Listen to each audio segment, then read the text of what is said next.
here is Fox Sports lead college football analyst, Joel Klatt. Good morning, Joel. What's going on, guys? Salk, you're the best. Oh, thank you. That's nice of you. What is going on, Joel, is you remember this from your days of doing morning radio in the Denver market that you did for some years. You remember how sweet it is when your teams are on top of the world. When you're watching a baseball team that is atop the American League West with a guy doing things never done in the history of the game that Cal's doing. You got a football team that went back to Pittsburgh and just battered and bashed and hit and harassed Aaron Rodgers. And after a tough last-second opening loss, came back and provided some hope. You got a college football team in Washington that's intriguing, that's 2-0 with a young star quarterback and running back. You remember these days of doing sports radio when you've got great ingredients. To be fair, Brock, with. to be fair, when I was doing morning radio, Tebow was the quarterback in Denver, and so that was a large debate. The Rockies were awful, and they were doing their piggyback rotation, and the Rockies have always been awful. They're a terrible organization. And the Colorado Buffaloes were winning one game a year. So you guys are in the prime here. I'm happy for you because it is good up there. It's really good watching Cal Raleigh play. And by the way, and we didn't get into this a ton last week, I have been a little bullish on Washington for a long time. I think we talked about this in the summer when I was on with you guys. And I said, watch out for Washington. Their schedule sets up well. And then I thought that the Seahawks and what they did in a bounce back on the road, that was pretty impressive. That's clearly a really, as you called, physical bunch. I don't know what their top end is. I will tell you, I'm probably too close to it because I love Mike McDonald. Those years covering that Michigan team. It was just 1 year. Was it 1 year? Was he only there one, or was it 2 years with him there? 1, 2. No, he was there too. Yeah. So it's interesting. You talk about that the win over Pittsburgh. I was looking yesterday. I think the Seahawks have the third youngest roster in terms of weighted by how often people are playing. They have the third youngest in the NFL. The Steelers actually have the oldest. And oldest. Yeah, which it kind of showed up, don't you think? It looked like it. Yeah. Is it hard to bring together a collection of veterans like that? DK's new. Obviously, Aaron Rodgers is new. You got a bunch of other newer, older players. Throw them out there. The NFL is generally not a league for old players. I think that's correct. I think that there's an urgency to youth because they're trying so hard to get their second or third contract, because that's really the league is all about the second deal, as you guys know. And so there's an urgency to a young team. The question becomes, can that young team play with the moxie and detail that a veteran has proven he can play during his career? But certainly the urgency piece is there. And then you've got the speed and physicality. The premise is correct, and I understand, and you can see it on the field. I would always, in a big game late in the season, I would lean towards, I'd really love guys that have done it before. But the only way you can get there is if you go out and you start to gain that experience and confidence by doing it, in particular on the road. Like a game like that, I think, for Seattle is going to be hugely beneficial for where they can go later in the year. Obviously, you don't want to start 0-2, but then clearly you don't want to go out there and be like, well, can we go on the road as a young team? So there's urgency, and then there's also this hurdle of doubt that you have to get over. And so proving that you can do some of these things that might be a hurdle of doubt is really big for the maturation of a young team. So that's why I thought Sunday was so important. I'm going to get to some QB stuff. Maybe we'll sneak Washington in at the end. We've got Washington Wednesday here in about 20 minutes. Joel, have you ever had a driver change your golf game? Like a singular golf club change the whole confidence, outcome, everything? Yeah. It's currently happening. Really? It happened right before the season. I mean, you and I are essentially lockstep right now. Once again, simpatico. Oh, what do we got there? Oh, a 3.5. God, plus 3.5. What?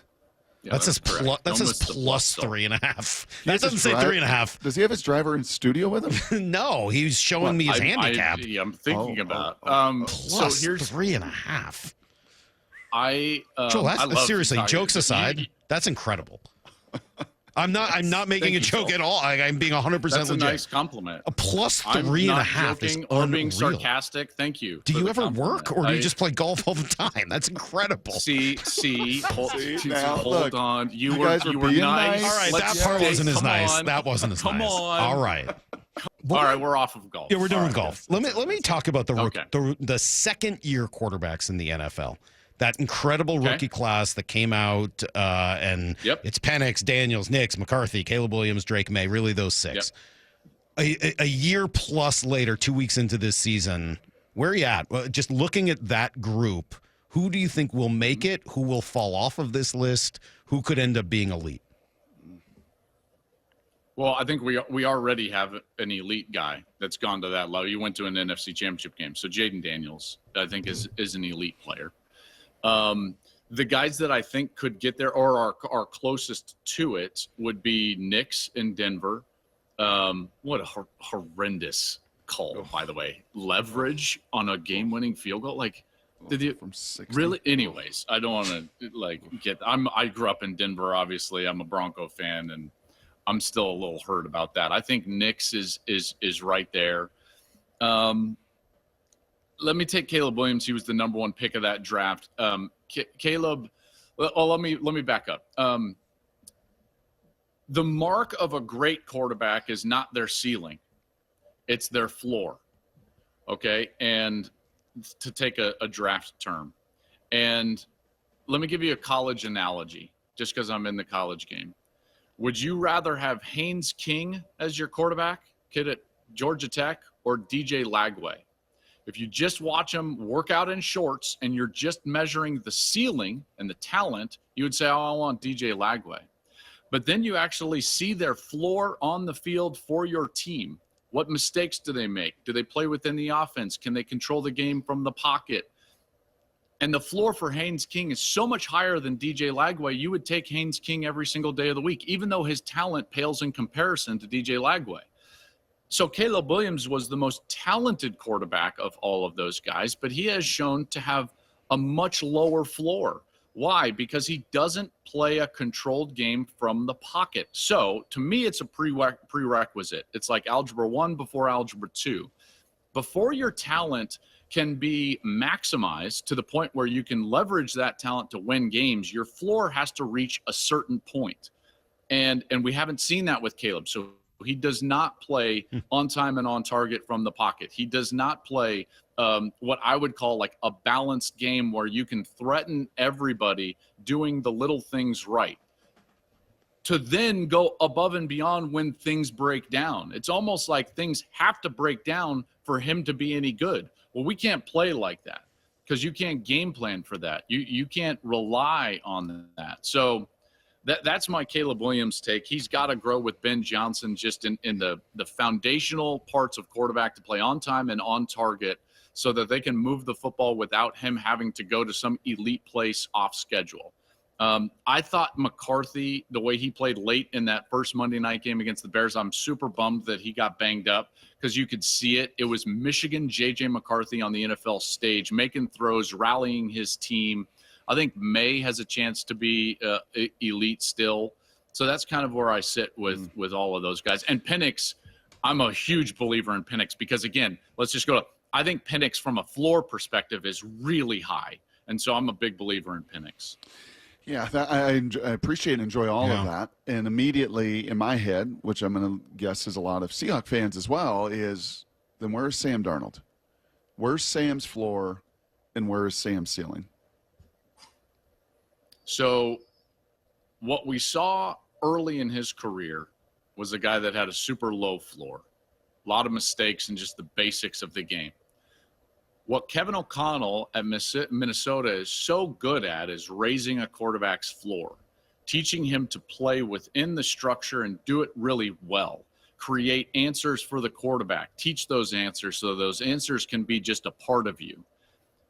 The question I have for Sam is, like, can he take what he learned from Kevin O'Connell and the way that he played in the first, let's call it 15 games of the year last year, and apply that when he doesn't have Kevin O'Connell? Because once he got into those really crucial moments, what we saw is a reversion back to a guy that was sitting on the bench in New York saying, I see ghosts out there. So that would be my fear is where is that? Where is that level of consistency? He has shown for 15 games that he can be one of the premier quarterbacks in the NFL last year. And then he also showed last year in a couple of games that he can be the reason why your team loses. If he can start to get away from that and prevent those weeks from happening where he's the reason you lose, then Seattle can clearly be a playoff team in my estimation. Then the next question, and sorry, Salk, I this is not a knock, but you told me I talked too long last week, and I'm doing it again. Again, apologies. I'm trying to. Yes. You know, we're in the trust tree here, you know, the nest. No, today we'll just make fun of you for coming in late. I mean, like, if we run out of time today, it's because you were 7 minutes late. I'm sorry. You know, I don't know what to tell you. That might be a regular occurrence. I'm just warning you guys. Okay. I forgot what I was going to say, really, to be honest with you. I'm sorry. That's on me. I'll own that one. Well, you kind of see it in the first 2 weeks. Well, you know what? No, right? Brock, let's spend a couple minutes talking about UW because we didn't get to it last week for whatever reason, and we should, and it's fair. They're off to a pretty good start. And, Brock, you've been telling me over and over again about Damon Williams and about Jonah Coleman and what that combination is capable of. You know, talk about floor and ceiling. What is the floor and ceiling for UW a couple weeks into this season? I think with college teams, you have to really evaluate their schedule. And I think it's a schedule that really helps Washington out. It's the second best home team in college football right now to Georgia as far as winning streak goes at home. They've got a quarterback that can play well. He's continuing to grow. They can run the football. They can throw it on the outside. I worry at times about their defense, although I think that defense is going to continually get better. Part of the reason is I've got a self-belief in your defensive coordinator there. Ryan Walters was actually my teammate at Colorado. I think he's an excellent coach and got very little support at Purdue. But when he was a coordinator last, he was at Illinois. And as Brock knows, that Illinois team was really good. Should have beaten Michigan. There was a bad fourth down call in that game, and they should have gone to the Big Ten championship game that year. So I'm a big believer in Ryan, and I think that the defense will continue to get better. And then it's about, like, can you knock somebody off at home and then take care of business against the teams that you should beat? That's all of college football for a team where Washington's at. And I'm bullish on them. I really am. Like, I think Ohio State is going to get to Husky Stadium and look around and be like, what in the world? Like, what is this? I know they've played at Penn State, but they've got young players. So for my money, I think the best dark horse to make the playoff out of the Big Ten is actually Washington, maybe even more so than Illinois or Indiana. Cougs got a chance. 20.5-point underdogs in Pullman. Took a tough loss to North Texas. The Mean Green got after them down there in Denton. It was come on now. They lost on a last-second 60-yard leverage field goal. It was close. Come on now. That's not nice. There's no need to do that. Do you want me to be like generous? Or it's so sad. The whole thing is so sad. I mean, we don't. Yeah, it's not their fault. You know, I mean, they got left behind. Post got screwed. Is there any path back for them? Yep. I don't mean back this year. I mean, like, is there a path back into college football relevancy eventually? No, because the entire path to relevancy is through revenue, and they don't have any revenue and will not get it because they're not attractive enough to get into a conference that's going to generate the type of revenue where they can turn the trajectory of their program. I know that's harsh, but it's honest. That's sad, man. It really is. It's really sad. Same thing in Corvallis. I mean, look at what's happening in Corvallis as well. Same exact thing. It's brutal. Same exact thing. Not right. Well, not right. That is too bad.